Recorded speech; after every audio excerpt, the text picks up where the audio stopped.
Okay guys, I took a little bit of a break. I went cold turkey on caffeine last week. I was up to 3 cups of coffee a day and I was like, let's just see how we do with 0.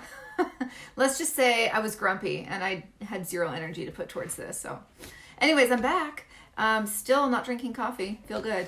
You guys, National Banana Cream Pie Day. Not my favorite. I'm more of like a lemon lime. Not really a pie person, to be honest, but I'm sure there's some great family recipes out there. Mitt Romney takes a spill, gets knocked unconscious, had to have a 12+ stitches from what I read, and when asked about it, he says, oh, I wasn't well received at CPAC, which that's not true. He actually was with his grandkids when he got injured, but I can't help but thinking karma's a bitch for being the biggest rhino out there. You know, the man is just all ego. He runs for president, he doesn't win, and Donald Trump runs for president and wins by a landslide 2 terms in a row, and here we are. He's just a sore ass loser. But the problem is that his insecurities have massive ramifications for the country.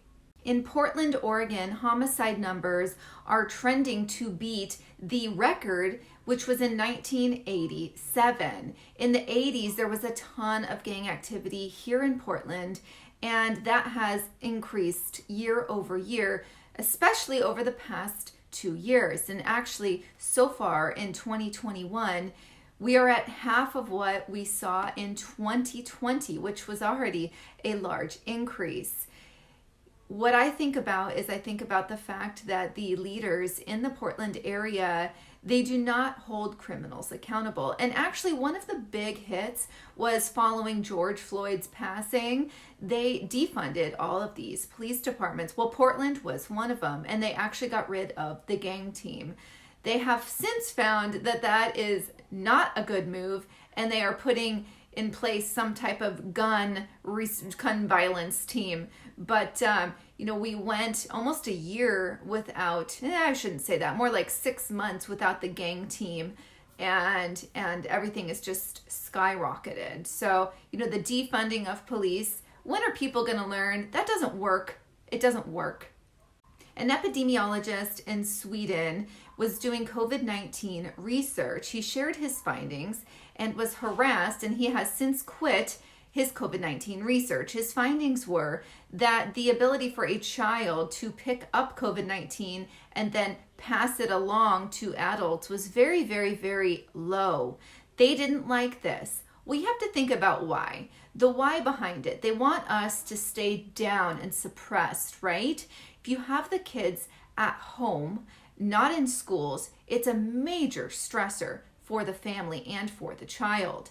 And actually, some are saying it's a form of child abuse, which I'm starting to agree. It's very unhealthy. And it creates a ripple effect. Many parents have had to quit their careers to be able to teach their children. Children are acting out. Child abuse has increased. So there are so many negative things that come from it. So that's why they don't want to see results like this. For those of you who haven't seen it, Biden, he hit an all-time low in Texas. He couldn't even formulate 2 sentences. I mean, not even one, you guys. It's so bad. It's like, I hate the man. I think he's a horrible, evil person. But I also feel like, man, this is elder abuse, what they're doing to him. Let me play the video for you. I think he's getting on a plane. He told me he came in to see me last event. And Representatives Shirley Jackson Lee, Al Green, Sylvia Garcia, Lizzie Pinelli, Pinell, and what am I doing here? I'm going to lose track here. And Mayor Turner, Judge Hidalgo, thank you all for welcoming us. And Jill and I wanted to visit Texas today for a couple of reasons. First and foremost, I think he's getting on a plane. He told me he came in to see me last event. And that is just beyond words. Like, that man is our president.